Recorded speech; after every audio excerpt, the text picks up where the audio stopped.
નવી નવી રેસીપીઓ જોવા માટે મારી ચેનલ હર્ષા કુકિંગ ગુજરાતીને સબસ્ક્રાઈબ કરો અને લાઈક પણ આપો.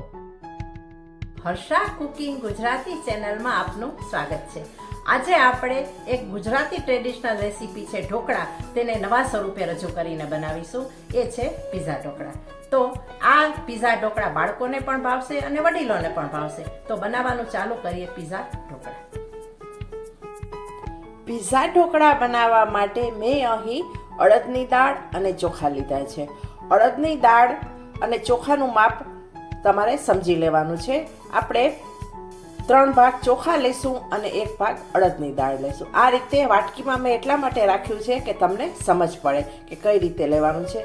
દાળ હોય તેનાથી 3 ગણા ચોખા. હવે આ દાળ અને ચોખાને હું પલાળી દઈશ અને ત્યાર પછી આપણે આગળની પ્રોસેસ શરૂ કરીશું.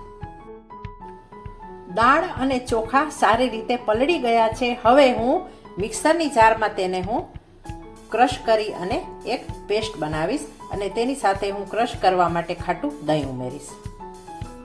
પીઝા ઢોકળા માટેનું બેટર તૈયાર કરવા માટે મેં આ નાની વાટકી દહીં અને 1 વાટકી મેં પાણી ઉમેરેલું છે અને બેટર આપણું રેડી થઈ ગયું છે. હવે તેને એક બાઉલમાં હું ટ્રાન્સફર કરીશ.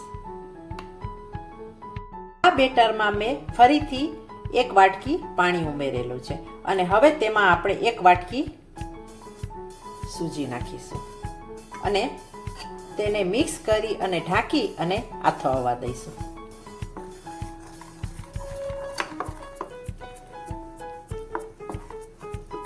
આથો આવી જશે ત્યાર પછી આપણે પીઝા ઢોકળા બનાવીશું.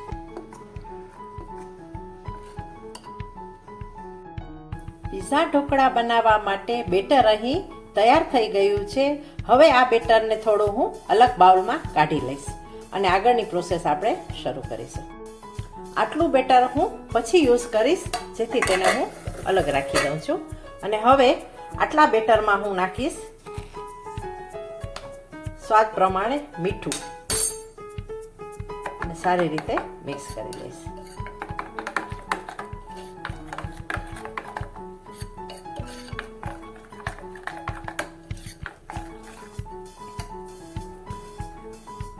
અહીં મેં ઈનોનું અડધો પાઉચ લીધું છે, તેને હું બેટરમાં એડ કરીશ અને એક્ટિવેટ કરવા માટે આપણે થોડું ઉપર પાણી નાખીશું અને એક જ ડાયરેક્શનમાં સારી રીતે મિક્સ કરીશું. જુઓ, બેટર સારી રીતે તૈયાર થઈ ગયું છે. હવે અહીં મેં ગેસ ઉપર પાણી ગરમ કરવા રાખ્યું છે અને થાળીને પણ મેં તેલથી ગ્રીસ કરી લીધી છે. હવે આ થાળીમાં હું આ બેટર મૂકીશ અને આ થાળીને આપણે સ્ટીમ કરીશું. અહીં આ ઢોકળાને આપણે 10 મિનિટ સ્ટીમ કરવાના છે. ઢાંકણ હું ઢાંકી દઈશ. 10 મિનિટ થઈ ગઈ છે. હવે આપણે ઢાંકણ ખોલીશું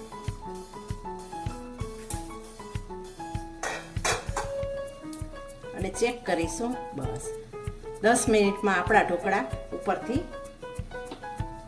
સારી રીતે ચડી ગયા છે, અંદરથી અને ઉપરથી બંને બાજુથી. હવે આપણે પીઝા સોસ ઉપર સ્પ્રેડ કરીશું.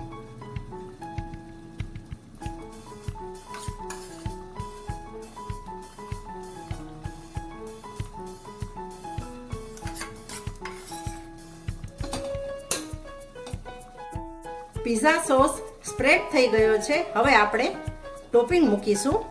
સૌપ્રથમ આપણે ડુંગળીની રિંગ્સ મૂકીશું. હવે આપણે શિમલા મરચું, જેના મેં આપણે ટુકડા કર્યા છે, તે પણ ઉપર ટોપિંગમાં મૂકીશું.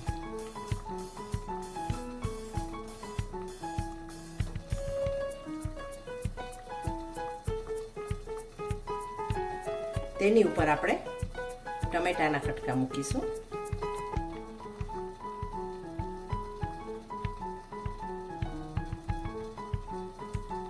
બની રહ્યો છે ને સુંદર આપણા ઢોકળા પીઝા. હવે હું પીઝા સીઝનિંગ ઉપર સ્પ્રિંકલ કરું છું અને તેની ઉપર ચીલી ફ્લેક્સ.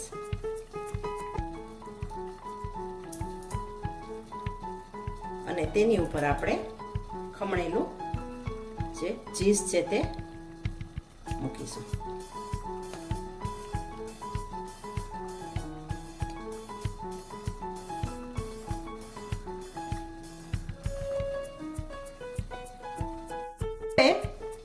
આપણે 8 મિનિટ કૂક કરીશું.